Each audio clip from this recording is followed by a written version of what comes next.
नमस्कार। बीए पाठ द्वितीय के प्रश्न पत्र प्रथम के अंतर्गत आज हम बात कर रहे हैं फ्रांस के संविधान के संबंध में। राजनीति के विद्यार्थियों के लिए फ्रांस के संविधान के अध्ययन का विशेष महत्व है। फ्रांस, जिसे सामान्यतः राजनीतिक प्रयोगों की प्रयोगशाला कहा जाता है, और रेसिफाइनर, जिसे विश्व की विचारधाराओं का निर्माण स्थल कहते हैं, एक ऐसा क्षेत्र है जहां से विभिन्न राजनीतिक विचारधाराओं और संस्थाओं को विश्व के विभिन्न देशों द्वारा ग्रहण किया गया। गत लगभग 180 वर्षों में विश्व के विभिन्न देशों में लोकतंत्रवाद का जो विकास हुआ, उसका नेतृत्व फ्रांस ने ही किया है। प्रजातंत्र के उच्च आदर्श अर्थात स्वतंत्रता, समानता और भ्रातृत्व फ्रांस की राज्य क्रांति की ही देन है। यहाँ यह तथ्य ध्यान देने योग्य है कि हम फ्रांस के वर्तमान संविधान अर्थात पंचम गणतंत्र के संविधान की बात कर रहे हैं, जिसका भारतीय विद्यार्थियों के लिए विशेष महत्व है। इससे पूर्व 1946 में जिस चतुर्थ गणतंत्र के संविधान को अपनाया गया था, उसने फ्रांस में राजनीतिक अस्थिरता को ही जन्म दिया था। इस राजनीतिक अस्थिरता को दूर करने के लिए 1958 में डी गॉल के नेतृत्व में पंचम गणतंत्र के संविधान को अपनाया गया और इसे अपने लक्ष्य में महत्वपूर्ण सफलता भी मिली। सामान्यतः सभी संविधानों में प्रस्तावना का समावेश किया जाता है। फ्रांस के संविधान में प्रस्तावना इस दृष्टि से विशेष है कि इसमें संविधान के स्रोत, आदर्श और लक्ष्य घोषणा के स्थान पर नागरिक अधिकारों, अंतर्राष्ट्रीय कानून के प्रति वचनबद्धता और फ्रांसीसी संघ का उल्लेख किया गया है। प्रस्तावना के प्रारंभ में ही 1789 की मानवीय अधिकारों की घोषणा को गौरवपूर्ण याद के रूप में स्वीकार किया गया है। स्त्रियों को सभी क्षेत्रों में पुरुषों के समान अधिकार प्रदान किए गए हैं। सभी नागरिकों को जीविका प्राप्ति का अधिकार, अपने हितों की रक्षा हेतु संगठन बनाने का अधिकार, श्रमिकों को उद्योगों के प्रबंधन में प्रतिनिधित्व और उनकी पूर्ति के लिए हड़ताल और प्रदर्शन का अधिकार।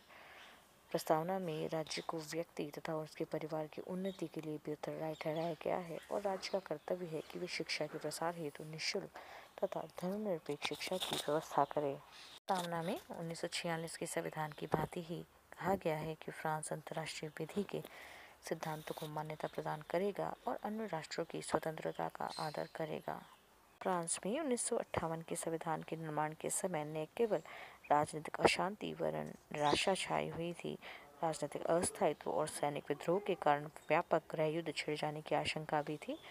इस स्थिति का एकमात्र हल कार्यपालिका के प्रधान राष्ट्रपति को अधिकाधिक शक्तियां प्रदान करना ही था और 1958 के संविधान के द्वारा ऐसा ही किया गया। इसलिए इसे संकट काल का शिशु कहा जाता है। वस्तुतः पंचम गणतंत्र के संविधान पर तत्कालीन संकट काल की स्पष्ट छाया अंकित भी है। पंचम गणतंत्र का संविधान एक निर्मित संविधान है, किंतु इसका निर्माण किसी संविधान परिषद के द्वारा नहीं किया गया। इसका निर्माण डी गॉल मंत्रिमंडल के सदस्यों और 39 सदस्यों की परामर्शदात्री सभा ने किया।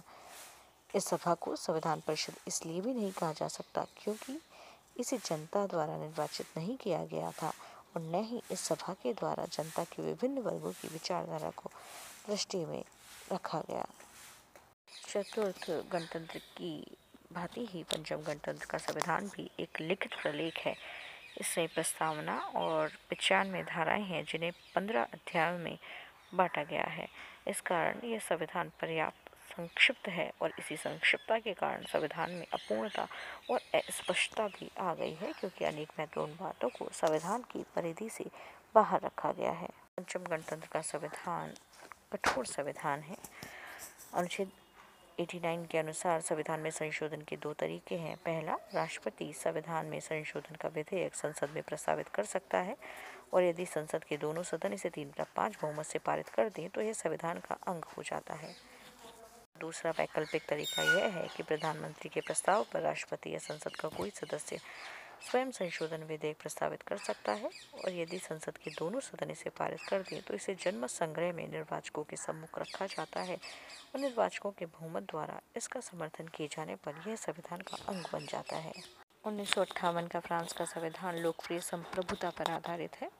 संविधान का प्रथम अध्याय संप्रभुता से ही प्रारंभ होता है और धारा 3 में कहा गया है कि संप्रभुता जनता में निहित है और जनता अपनी शक्ति का प्रयोग अपने प्रतिनिधियों द्वारा या जनमत संग्रह के द्वारा करेगी। यद्यपि संविधान का निर्माण जनता के निर्वाचित प्रतिनिधियों द्वारा नहीं किया गया, लेकिन जनमत संग्रह में इसे जो भारी समर्थन प्राप्त हुआ उससे स्पष्ट है कि संविधान जन इच्छा का ही परिणाम है। पंचम गणतंत्र की धारा 2 में राज्य के जनतंत्रीय एवं गणतंत्रीय रूप का उल्लेख करते हुए फ्रांस को एक अविभाज्य धर्मनिरपेक्ष प्रजातंत्रात्मक तथा सामाजिक गणतंत्र घोषित किया गया है। संविधान की धारा 89 में यह भी कहा गया है कि संविधान के गणतंत्रीय स्वरूप को संशोधित नहीं किया जा सकता। फ्रांस में राज्य के सर्वोच्च पदाधिकारी राष्ट्रपति जनता द्वारा निर्वाचित हैं और फ्रांस में प्रत्यक्ष लोकतंत्र के उपकरण जनमत संग्रह को भी अपनाया गया है। इस दृष्टि से फ्रांस के पंचम गणतंत्र को ब्रिटेन की तुलना में अधिक लोकतंत्रात्मक राज्य भी कहा जा सकता है। सन 1789 की क्रांति के बाद से ही धर्म को राजनीति से पृथक रखने की चेष्टा फ्रांस में की गई है।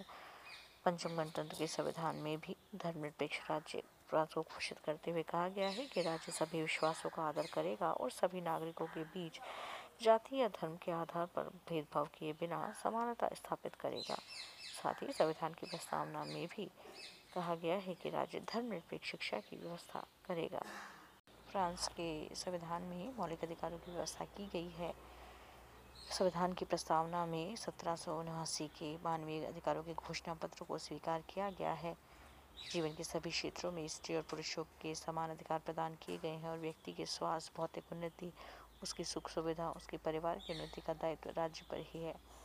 शिक्षा सुविधाओं का प्रसार भी राज्य का कर्तव्य निश्चित किया गया है। सभी नागरिकों को जीविका प्राप्ति का अधिकार, संगठन बनाने का अधिकार, श्रमिकों को उद्योगों के प्रबंधन में प्रतिनिधित्व और अपनी मांगों की पूर्ति के लिए हड़ताल तथा प्रदर्शन जैसे अधिकार भी संविधान के द्वारा प्रदान किए गए हैं। पंचम गणतंत्र के संविधान की एक प्रमुख और संभवतः सबसे अधिक प्रमुख विशेषता संसदात्मक एवं अध्यक्षात्मक शासन व्यवस्था के तत्वों का समन्वय है। पंचम गणतंत्र की मंत्रिपरिषद के सदस्यों को संसद की कार्यवाही में भाग लेने का अधिकार है और संविधान के अनुच्छेद 20 के अनुसार मंत्रिमंडल संसद के प्रति उत्तरदायी है। अनुच्छेद 49 और 50 के अनुसार फ्रांस की राष्ट्रीय व्यवस्थापिका को सरकार को प्रतिनिधित्व तथा सेंसर करने का अधिकार प्राप्त है और इस प्रस्ताव के पारित होने पर मंत्रिमंडल पदारूढ़ नहीं रह सकता। संविधान के ये उपबंध जहाँ संसदीय व्यवस्था के समान है, लेकिन दूसरी ओर अनेक बातों में अध्यक्षात्मक शासन के तत्वों को भी ग्रहण किया गया है। पंचम गणतंत्र का राष्ट्रपति भारतीय राष्ट्रपति या ब्रिटिश सम्राट के समान होने के स्थान पर अमेरिकी राष्ट्रपति के समान है। संविधान के द्वारा राष्ट्रपति को अनेक शक्तियाँ प्रदान की गई हैं और व्यवहार में भी वो इन शक्तियों का प्रयोग स्वयं विवेक के आधार पर करता है। उसे मंत्रिमंडल और प्रधानमंत्री की नियुक्ति का अधिकार प्राप्त है और उसे प्रधानमंत्री के परामर्श पर राष्ट्रीय सभा को भंग करने का अधिकार भी प्राप्त है। इसके अतिरिक्त यद्यपि मंत्री संसद की कार्यवाही में भाग लेते हैं, किंतु वे संसद के सदस्य नहीं हैं और नहीं उन्हें संसद में मतदान का अधिकार है। यदि संसद के किन्हीं सदस्यों को राष्ट्रपति द्वारा मंत्रिमंडल में सम्मिलित कर भी लिया जाता है तो उन्हें संसद की सदस्यता का त्याग करना होता है। ये बात पूर्ण रूप से अध्यक्षात्मक व्यवस्था के समान ही है। वास्तव में ये गॉल का उद्देश्य सैद्धांतिक बातों की बजाय एक ऐसे व्यवहारिक संविधान को अपनाना था जो फ्रांस को राजनीतिक स्थायित्व और प्रशासनिक कुशलता प्रदान कर सके और पंचम गणतंत्र के संविधान बहुत कुछ सीमा तक इस लक्ष्य को प्राप्त करने में सफल भी रहा है। पंचम गणतंत्र के संविधान के द्वारा एक अधिकार संपन्न राष्ट्रपति पद की व्यवस्था की गई है। प्रधानमंत्री और मंत्रिपरिषद के सदस्यों को वह नियुक्त करता है। उसे सैनिक और असैनिक नियुक्तियां करने, संधियों के लिए वार्ता करने, संसद के पास संदेश भेजने के अधिकार प्राप्त है। राष्ट्रपति का कार्यकाल 7 वर्ष है जबकि राष्ट्रीय सभा का 5 वर्ष है। जो बात राष्ट्रपति की तुलना में विधायिका की स्थिति को अत्यंत निर्बल करती है वह यह है कि राष्ट्रपति राष्ट्रीय सभा को भंग कर नवनिर्वाचन का आदेश दे सकता है। विधायिका की कानून बनाने की शक्ति भी सीमित है और केवल उन्हीं विषयों पर कानून बना सकती है जिसकी सूची संविधान में दी गई है। इन विषयों के बाहर नियम बनाने का अधिकार मंत्रिमंडल को प्राप्त है। शक्ति विभाजन के सिद्धांत का विधिवत रूप प्रतिपादन करने वाले मॉन्टेस्क्यू फ्रेंच विचारक ही थे। अतः फ्रांस की राजनीतिक विचारा पर और संविधान पर इसका प्रभाव पड़ना स्वाभाविक था। पंचम गणतंत्र के संविधान में सिद्धांत को अपनाते हुए कार्यपालिका और विधानमंडल को पृथक करने का प्रयास किया गया। कार्यपालिका के प्रधान राष्ट्रपति का निर्वाचन अब संसद द्वारा न होकर जनता द्वारा प्रत्यक्ष रूप से होता है और मंत्रिमंडल के सदस्यों को संसद की सदस्यता से वंचित कर दिया गया है।